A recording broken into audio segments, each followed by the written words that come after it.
Sa mga gustong magtayo dyan ng laundry business, ang una nyo dapat na i-consider ay ang location. Kasi malaking bagay po ang location at saka yung laki po ng shop. Kasi kailangan mo po na i-anticipate na dadami yung customer mo. So kailangan maluwag. Bakit maluwag? Para maiwasan yung maghalo-halo po ang mga damit.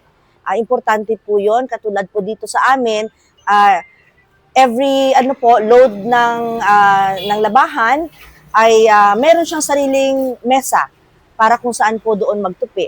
At saka isa pa po, kailangan mo pong i-consider ang brand ng machine. Sa amin po talaga proven yung hire, maganda po siya at saka madali lang po siya i-operate, hindi komplikado.